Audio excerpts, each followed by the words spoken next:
Hi Capricorn, welcome to your mid-October 2019 General Tarot Update. It's Rena here, and as I record this, the full moon in Aries is several days away, and I can feel that tension building.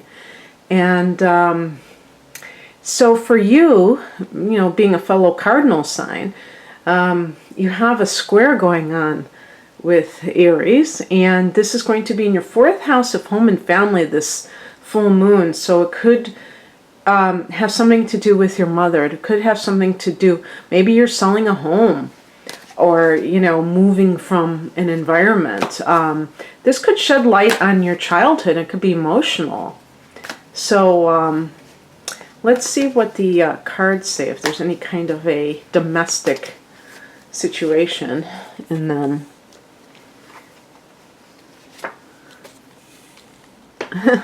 So far, the first two cards are Pentacles, Earth energy.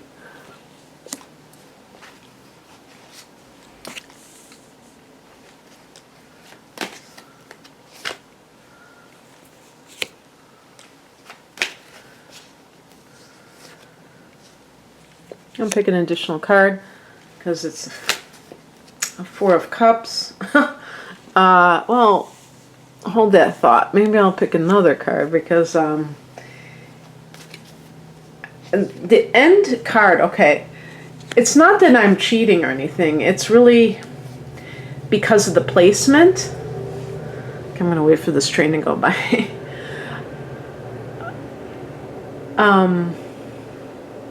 So the final card is supposed to be the resolution. If it's a card that excuse me, for instance, the Four of Cups, what it represents, the sign, kind of like dissatisfaction. It's not that I don't want to end it, with a perceived negative tone, but also it kind of opens up a new can of worms, and it kind of like says, well, why is this person feeling this way?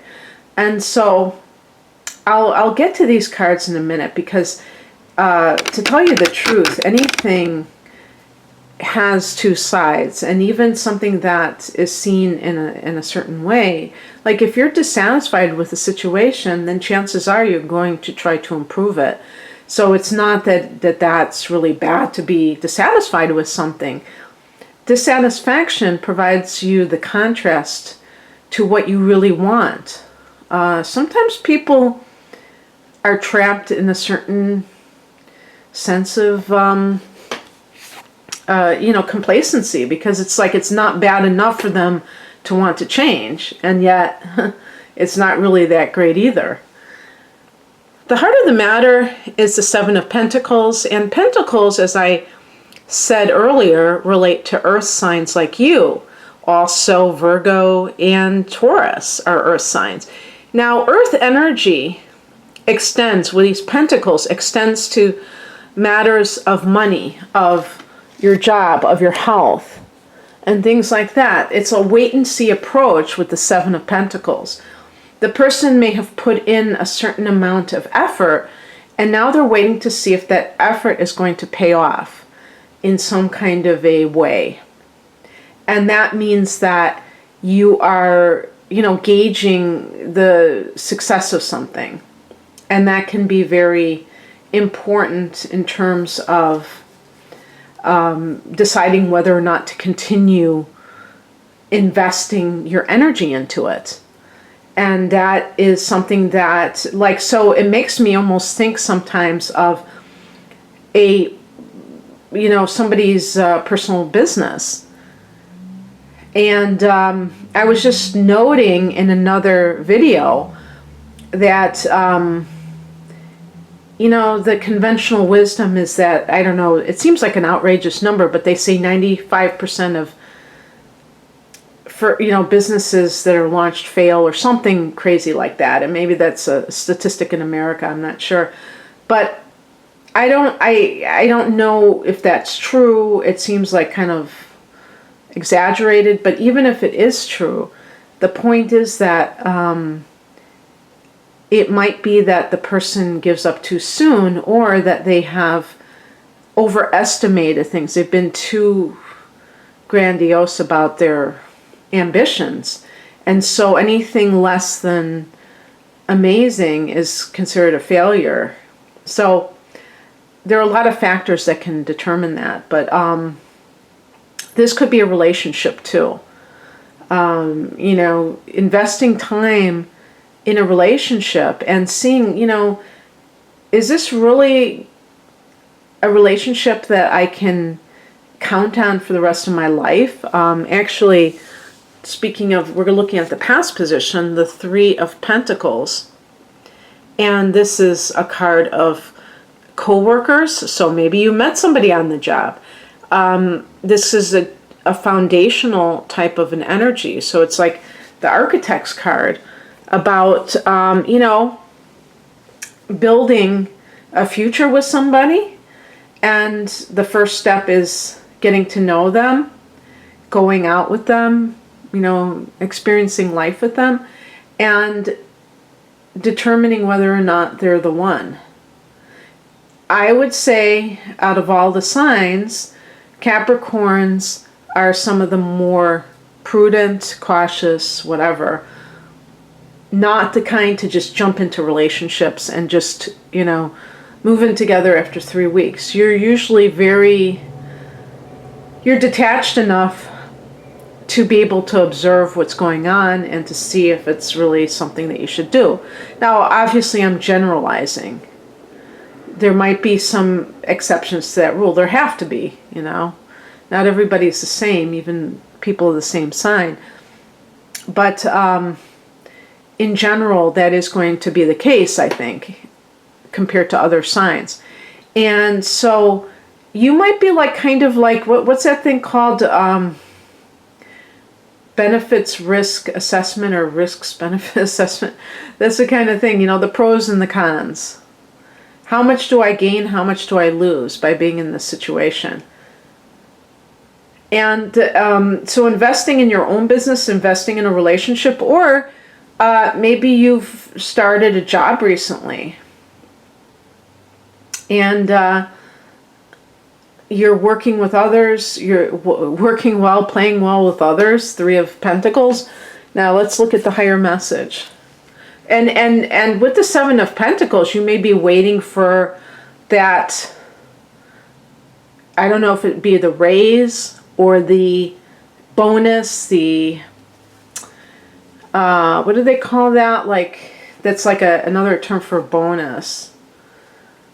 Commission? I don't know. That's not really, a commission is when you get paid versus a salary. Yeah, like a bonus or a raise. And you're kind of just waiting there. Well, the higher message is the Five of Swords. So for one thing, it could be that all that glitters isn't gold. Pardon the pun, because the background is a golden color. But those people back there, they might be kind of not what they're claimed to be. So that could, I got this for another sign, and I always think of coworkers when I see that. Sometimes I think of a partner who has many lovers, maybe they're like a sexaholic or something too. I think of that sometimes. But basically, it could say that the people that you think are so cooperative and great co-workers are actually slime bags. And they're trying to they're pretending to be something that they're not. And that might be a little bit problematic, because perhaps they are being like backstabbers, maybe they're being very two-faced. And if this is a partner, somebody that you have been kind of invested in, and by the way, the Three of Pentacles, I remember the Rider-Waite deck, it almost seemed like it was a card of, having a child. So perhaps you've been hanging in there in a marriage or other type of committed relationship with somebody that is actually cheating. And by the way, if that's the case, I don't think that you're unaware of it. I think that you're hoping that it goes away. So basically, as the higher message, it's saying, no, it's alive and well, whatever this situation is. What crosses you is the Chariot, and this is a card that's associated with Cancer. So if this is the person in question, the slime bag in question. But the Chariot card is in the upright position is about, victory. And so I'm reading this as a reversed card. So it could be not having that victory. Why not? Well, because the person maybe is not talking about you. Maybe you are simply in the wrong situation and you're trying to do something that is not right. So if you're in a work situation, yes, of course, maybe you're experiencing deception by others, like coworkers. But if you can get, past the petty details, maybe the larger issue is that you're not in the right place. Because ideally, when you are in a good work situation, if you're working outside of the home, it would stand to reason that you would have coworkers who are supportive, who are above board, who don't talk behind other people's backs, who are, sensitive and mature. So, or a partner, and you may be trying to make something work that's just simply unworkable, and you may just be focusing on, oh, well, this person's cheating on me. Well, maybe you're not compatible with this person. And so you might get caught up in the infidelity instead of, focusing on whether or not you're really compatible with that individual. The Chariot in the challenged, I always say challenge position, is a person who may feel out of control or be out of control. I'm talking about you. Now, it may not be outwardly. You may not be like flailing outwardly, and you may be extremely disciplined as the typical Capricorn individual will be in life, but you may feel that sense of something isn't right and I need to deal with this. What's coming in, or the advice, is the Ten of Wands. This is about working really hard, maybe working overtime. Typically, I wouldn't say just throw yourself into your work and just kind of distract yourself with work, because you have to deal with your problems eventually. You can't just hide and escape. But, if you have to hide and escape, there are worse ways of doing it. There are more destructive ways of doing it. It may be that it just so happens that this is a very busy time for you and you're going to just be more involved regardless. So, for instance, if this is an on-the-job situation, you may be kind of a little bit disturbed by the intuitive hits that there's like stuff going on behind the scenes that you don't even know about, and that you feel that it's against you, but you are persevering. And this would especially be, I should have said too, maybe you got a promotion, maybe you got the raise and the promotion, and other people are envious of it, and they may be, you could even be like in a position of authority over other people, and they are resentful. One thing I forgot to say, and this is the higher message, so there's a spiritual angle to it. Perhaps this was an empty victory. Maybe you were a little bit Machiavellian somehow, and gaining power in the workplace. And I'm not just talking about doing something underhanded, but perhaps you were very aggressive and cunning, and you received the promotion, and you I would even say, like, especially if you had coworkers and then you became their boss, that might not sit well with them, and they may have felt like you did something to kind of suck up to the boss or something, and they feel like resentful over it.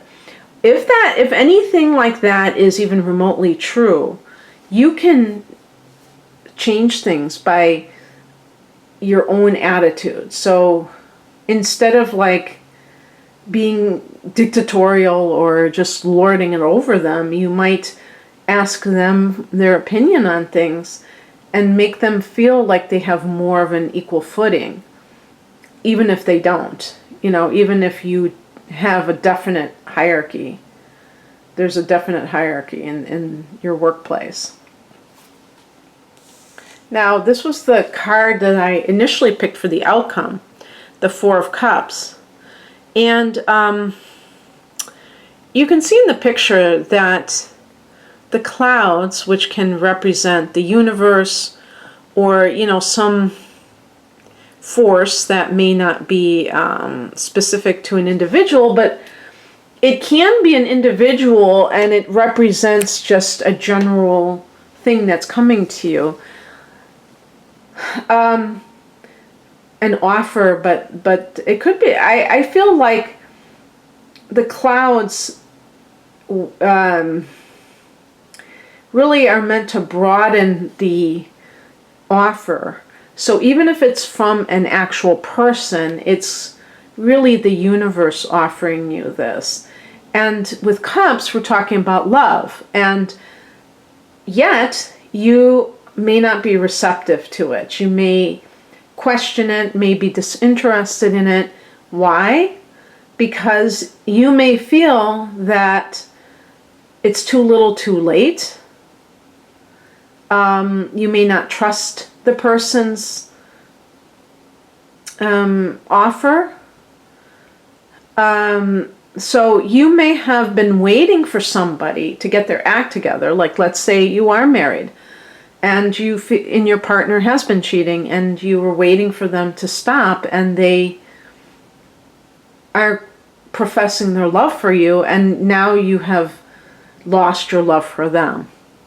Is that something that is commonplace? I don't know about commonplace, but it happens. Because I think part of it is you may have gained your own self-love, and you no longer are dependent on outer love, and you see the futility in dealing with somebody that you don't trust. And so it's like you kind of lose respect for them, and then you lose love for them. In terms of a work situation, they may, if you feel like you've been waiting and waiting for some kind of a raise or acknowledgement, because that's what the Seven of Pentacles, it's like you're putting in this effort, waiting for some sort of gain, or you know what I mean, or just the acknowledgement from the universe that your efforts have been rewarded, and you may be unsatisfied with the result, whatever it is. And even if you've worked really hard, like the Ten of Wands suggests, you might feel like the offer that you're given is inadequate. So when I was talking earlier about the Seven of Pentacles and relating it to a situation with coworkers, it may be that you were being a good team player, and you were hoping that that was going to lead to something more lucrative, and you're just waiting and waiting, and now you're kind of like disenchanted, disillusioned. So I picked an additional card, and it didn't fare much better. Ten of Swords. But you know, the interesting thing, to me, this is telling you that, yeah, you did get screwed over. The reason that I'm saying this is because you may be holding out hope that this is just like a coincidence, you know. But with the Five of Swords as a spiritual message, to me, it's suggesting for some Capricorns that somebody was poisoning the well. And it is something that is not making you happy, as evidenced by the Four of Cups. So to try to keep investing in it, and same thing with a love relationship, trying to keep it investing, meaning your time, your effort into something, your energy into something that is not yielding those kinds of returns, is fruitless. And it's funny that the word fruitless, you know, it's like the harvest, you know, when you don't get the crops, or you don't get the fruit, then your efforts are fruitless, right? And so a clarification card I got was the Fool card. So this is that 0 point. Going back, you know, I would even say, thinking about this, quite frankly, a couple of things that I think are exciting for Capricorns at the end of 2019 going into 2020. The first being that you're going to have a solar eclipse in your sign on Christmas in North America, elsewhere on the 26th of December. And it's at an early degree of Capricorn. So because Jupiter is also going into Capricorn in December, it's going to be in a conjunction. And I think Uranus is trining it too, which gives it that unexpected quality. And it could be like when Jupiter and Uranus are, yeah, because they're going to be also trining one another. That could be good for, you know, it's like when you win the lottery, it's like this sudden, unexpected windfall or something like that. Jupiter can actually be connected to money, but good luck in general. And this solar eclipse, and just kind of like something out of the blue with Uranus, unexpected, that's good fortune, okay? The other thing, because I'm thinking of that 0 in this Fool card, is that next summer on the solstice, the summer solstice in the northern hemisphere, winter in the southern, June 21st, there's going to be a solar eclipse. Now remember, solar eclipses are powerful new moons. This is at 0 degrees. And in Cancer, your opposite sign. So that could be, that would be in your 7th house, or in conjunction with your 7th house. Obviously, that's a general placement. Yeah, so that could have some benefits with something connected to another person and things like that. The Fool card is about embarking upon a new journey. So especially with this solar eclipse in December, when you have your then this is, you know, right after your solar return, or the sun going into Capricorn, again, another solstice, because it's when the sun goes into Capricorn, a few days before that, I should say. This can be a new beginning, a new start in your life, and it's like a fresh slate. Actually, this is amazing because this is the 10. And the 10 is the end of a cycle. So actually the 10 of Swords can be that the worst is over if something has been not quite right in your life. So it's kind of like pressing the reset button. So in any case, I hope that you got something positive from this, Capricorn. If you'd like a personal reading, please check me out below. I have a special offer going on right now. And I hope that you have a great mid-month period, a great full moon in Aries, and all of that good stuff. Take care. Bye.